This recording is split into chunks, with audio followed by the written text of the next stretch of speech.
వైజాగ్ లో అదాని గూగుల్ కలిసి data centre start చేస్తున్నారు. అదర్ డేటా సెంటర్స్ వచ్చినాయి. సో దీంతో పాటు కొత్తగా చాలా న్యూ ఏఐ పవర్ సెంటర్ కూడా పెడతామన్నట్లు సో దాని గురించి వార్తలు న్యూస్ వచ్చిన నేపథ్యంలో ప్రెసెంట్ 2 తెలుగు రాష్ట్రాల్లో దీని గురించి పెద్ద చర్చ జరుగుతూ ఉంది. సో డేటా సైన్స్ సెంటర్స్ తోటి అసలు ఉద్యోగాలు రావు అది ఇది అని చెప్పి సో డేటా సెంటర్ ఒక గోడౌన్ లాంటిది సో ఇలా చెప్తా ఉన్నారు. సో ఇప్పుడు ఈ ఆస్పెక్ట్లో మనము ఒక స్టూడెంట్ పర్స్పెక్టివ్లో డేటా సెంటర్స్ తోటి ఉద్యోగాలు వస్తాయా, ఎలాంటి ఉద్యోగాలు వస్తాయి, వైజాగ్లో కాదు ఓవరాల్గా సో మన హైదరాబాద్ బెంగళూరులో కూడా చాలా డేటా సెంటర్స్ ఉన్నాయి. ఎగ్జాంపుల్ మనం చూసుకుంటే హైదరాబాద్లో ఆల్మోస్ట్ చిన్న సన్న డేటా సెంటర్స్ అన్ని కలిపి ఆల్మోస్ట్ 26 డేటా సెంటర్స్ ఉన్నాయి. వేరియాస్ మన బెంగళూరులో చూసుకుంటే అక్కడ దాదాపు 20 to 30 ఇన్ బిట్వీన్ ఉంటుంది. ఇన్ఫాక్ట్ చెప్పాలి అంటే సో బెంగళూరు కంటే హైదరాబాద్లో డేటా సెంటర్స్ ఎక్కువగా ఉన్నాయి ప్రస్తుతం. అండ్ దాంతోపాటు మైక్రోసాఫ్ట్ కంపెనీ కూడా ఆల్మోస్ట్ ఒక డేటా సెంటర్ ఆల్రెడీ వర్క్ జరుగుతూ ఉంది. దాంతోపాటు ఇంకొక 6 డేటా సెంటర్స్ నెక్స్ట్ 10 to 15 ఇయర్స్లో దాదాపు 15,000 కోట్ల అక్షరాలు 15,000 crores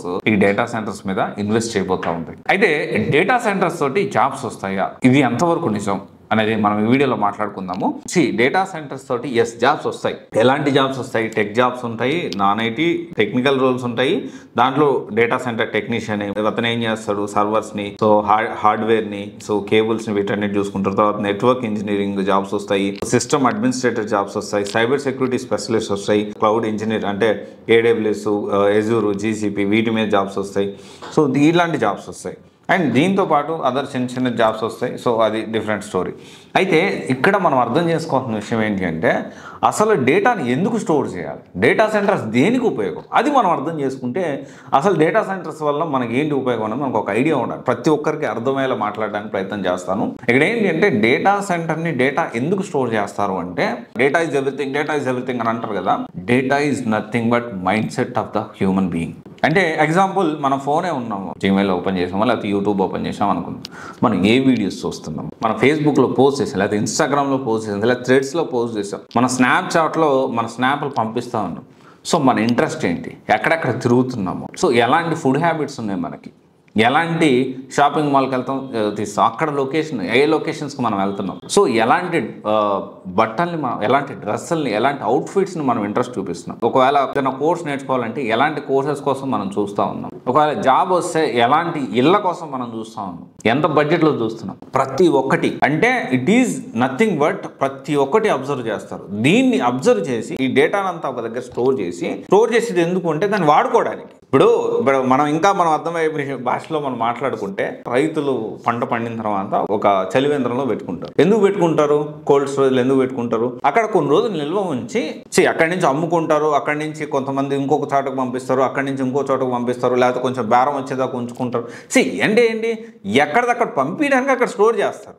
సో దానివల్ల డేటా ఇప్పుడు కోల్డ్ స్టోరేజ్ అంటే కోల్డ్ స్టోరేజ్ ఒకటే బాగుపడిందా, దాని పక్కన ట్రాక్టర్స్ కానివ్వండి, దాని పక్కన అక్కడ ఉండే కూలి వాళ్ళు అది మూటలు ఎత్తి దించడానికి లేకపోతే సపోర్ట్ చేయడానికి ఒక ట్రాన్స్పోర్ట్ ఎకో సిస్టమే ఉంటుంది అక్కడ.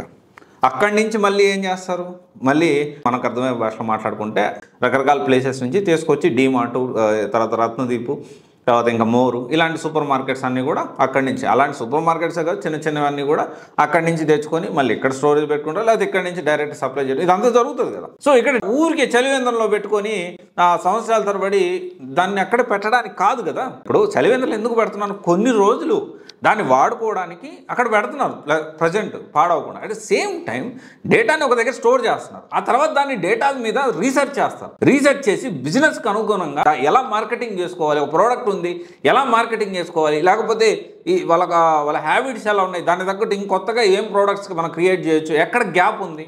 So data is everything. Definitely data centres తోటి కొన్ని జాబ్స్ వస్తాయి, కానీ డేటా సెంటర్స్ మొదలైతే దాని డిపెండెంట్గా చాలామంది డెవలప్మెంట్ సెంటర్స్ కూడా వస్తే బాగుంటుంది, ఖచ్చితంగా వస్తాయి. ఇప్పుడు మన హైదరాబాద్, బెంగళూరు, పూణే చూసుకోండి, ఎన్ని డేటా సెంటర్స్ ఉన్నాయి హైదరాబాద్, బెంగళూరులో. అండ్ మీరు ఇంకొకటి విషయం గమనించాలి, అంటే ఇప్పుడు డేటా సెంటర్స్ ఏంటి, డేటా సెంటర్స్ వచ్చిన తర్వాత దాని సపోర్టింగ్గా data science jobs, data analyst jobs, AI jobs, developer jobs చాలా పెరుగుతాయి. ఎస్పెషల్లీ డేటా సైంటిస్ట్, డేటా అనలిస్ట్కి చాలా హ్యూజ్ మార్కెట్ ఉంది. మీరు హైదరాబాద్ చూడండి, బెంగళూరు చూడండి, మీరు హైదరాబాద్, బెంగళూరులో మీరు ఎక్కడికన్నా వెళ్ళండి, సాఫ్ట్వేర్ ఇన్స్టిట్యూట్స్ ఎనీ గల్లీకి వెళ్ళండి, ఎక్కడ చూసినా data science institute, data science. ఎందుకు ఇంత పెరిగాయంటే ఆపర్చునిటీస్ కాబట్టి ఇంకా పెరుగుతూ ఉన్నాయి. సో కొత్తగా మనకి డేటా ప్రొటెక్షన్ యాక్ట్ ఒకటి వచ్చింది. సో దీనివల్ల డేటా పంపించవచ్చు కానీ బయటికి, దానికి చాలా రెస్ట్రిక్షన్స్ పెట్టారు చాలా వరకు. అందుకని ఇక్కడే డెవలప్మెంట్ సెంటర్స్ అందరూ పెట్టుకుంటూ ఉన్నారు. Maybe one of the reason, అదొక్కటే రీజన్ వల్ల అనట్లేదు కానీ one of the reason. So అందుకనే ఫ్రెషర్స్ కానీ కెరీర్ గ్యాప్ వాళ్ళు కానీ మీరు ఒకవేళ ఫ్యూచర్ గురించి ఆలోచన చేసి డేటా సెంటర్స్ తోటి కొన్ని ఉద్యోగాలు వస్తాయి. ఆ ఉద్యోగాల లిస్ట్ కూడా మీకు చెప్పాను, ఆ జాబ్స్ ఏమేమి వస్తాయి. దాంతోపాటు డేటా సైంటిస్టులు, డేటా అనలిస్ట్ జాబ్స్ కూడా చాలా పెరుగుతాయి. సో ఎక్కడ నేర్చుకోవాలి, చాలామంది అడుగుతున్నారు ఇప్పుడు ఎక్కడ నేర్చుకోవాలి, డేటా సైన్స్ ఎక్కడ నేర్చుకుంటే బాగుంటుంది. మీరే అన్నారు గల్లీకి ఉంది. హైదరాబాద్, బెంగళూరు, పూణేలో చాలా గోల్డ్ ఇన్స్టిట్యూట్, ప్రతి ఇన్స్టిట్యూట్ డేటా సైన్స్ మీద ఫోకస్ చేస్తూ ఉంది, డేటా అనలిస్ట్ మీద ఫోకస్ చేస్తున్నా ఎక్కడ బాగుంటుంది. దీనికి సంబంధించి ఇన్నోమేటిక్స్ రీసెర్చ్ ల్యాబ్స్ అని which is located Bengaluru, Hyderabad and Pune as well. హైదరాబాద్లో కూడా జేఎన్టీ దగ్గర and at the same time మనకి ఇక్కడ దిల్సుఖ్నగర్లో కూడా ఉంది. So right from basic scratch నుంచి జాబ్ వచ్చే వరకు నేర్పిస్తారు. దాంతోపాటు ఏంటి అంటే డేటా సైన్స్ చాలా renowned institute, there is no doubt. చాలా మందికి జాబ్స్ వచ్చాయి. దాంతోపాటు హ్యాకథాన్స్ కానీ, మాక్ ఇంటర్వ్యూస్ కానీ. సో జాబ్ వచ్చే వరకు ఎన్నో ఇంటర్వ్యూస్, అంటే జాబ్ వచ్చే వరకు ఇంటర్వ్యూస్ పెట్టిస్తారు. దాంతోపాటు ప్రతి ఆస్పెక్ట్లో అంటే స్క్రాచ్ నుంచి, ఎలాంటి బ్యాక్గ్రౌండ్ నుంచి వచ్చినా స్క్రాచ్ నుంచి వాళ్ళు నేర్పించి ప్రాక్టీస్ చేయించి, సో ఎప్పటికప్పుడు లింక్డ్ఇన్ అప్డేట్ చేపిస్తూ, సో మీకు అంటే డే 1 నుంచి ఒక ప్రొఫెషనల్ ఎవరైతే ఒక జాబ్ వస్తే, డేటా సైన్స్ కానీ డేటా అనలిస్ట్ కానీ జాబ్ వస్తే ఎలాగైతే ఒక సిస్టమేటిక్గా వెళ్తారో అదే సిస్టమేటిక్గా సో ప్రతి ఒక్కరిని ట్రైన్ చేసి జాబ్ వచ్చే వరకు సపోర్ట్ చేస్తారు. Especially placement team. So definitely ఎక్కడన్నా మనం జాయిన్ అవుతున్నాం అంటే మనకు మెయిన్గా కావాల్సింది ఏంటి, placement team. Very strong in this area.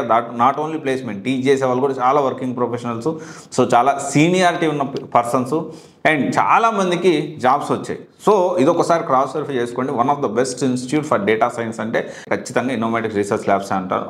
So ఇది ఒకసారి మీరు ప్లాన్ చేసుకోండి. సో చాలామంది వెళ్ళిన తర్వాత చాలామంది జాబ్స్ కూడా వచ్చాయి. సో డెఫినెట్లీ మీరు ఒకవేళ డేటా సైన్స్ కోర్స్ కానీ డేటా అనలిస్ట్ కానీ చూసుకోవాలి అనుకుంటే సో ఇన్నోమేటిక్స్ రీసెర్చ్ ల్యాబ్స్ని మీ లిస్ట్లో ఫస్ట్ యాడ్ చేసుకోండి. ఓకే, ఇది ఒకసారి ఆలోచించండి. చాలామంది డేటా సెంటర్స్ తోటి డేటా ఉద్యోగాలు రావు, లేకపోతే డేటా సెంటర్స్ వేస్ట్ అనేది ఉండదు. డేటా సెంటర్స్ రావడం వల్ల డెఫినెట్లీ డెవలప్మెంట్ సెంటర్స్ కూడా వచ్చేదానికి ఛాన్సెస్ ఉన్నాయి. ఓకే, సో ఖచ్చితంగా చాలా గ్రోయింగ్ స్టేజ్. ఎందుకంటే హైదరాబాద్లో ఒక 4 years బ్యాక్, ఫస్ట్ 2022 3-4 years బ్యాకే. సో ఫస్ట్ ఎక్కువగా మైక్రోసాఫ్ట్ అనౌన్స్ చేసింది డేటా సెంటర్స్. మైక్రోసాఫ్ట్ అనౌన్స్ చేయకముందు ఒక లెక్క ఉండింది, అనౌన్స్ చేసిన తర్వాత ఒక లెక్క ఉండింది. చాలా డేటా సెంటర్స్ పెరిగాయి, చాలా కంపెనీస్ కూడా యాడ్ అయ్యాయి. ఇన్ఫ్యాక్ట్ ఇప్పుడు చెప్పాలి అంటే సో బెంగళూరుని హైదరాబాద్ బీట్ చేసే పరిస్థితి త్వరలో ఉంది, ఖచ్చితంగా ఉంది. ఓకే, ఇది ఒకసారి ఆలోచన చేయండి. ఖచ్చితంగా చాలా చేంజ్ రాబోతుంది. సో వైజాగ్లో కూడా భారీగా ఉద్యోగాలు రాబోతూ ఉన్నాయి. డేటా సెంటర్స్ వల్ల జాబ్స్ వస్తాయి ఇంకా. ఓకే, చాలా డెవలప్మెంట్ సెంటర్స్ కూడా పెరుగుతాయి. ఇది ఒకసారి ఆలోచించండి. Thank you. This is Raj signing off.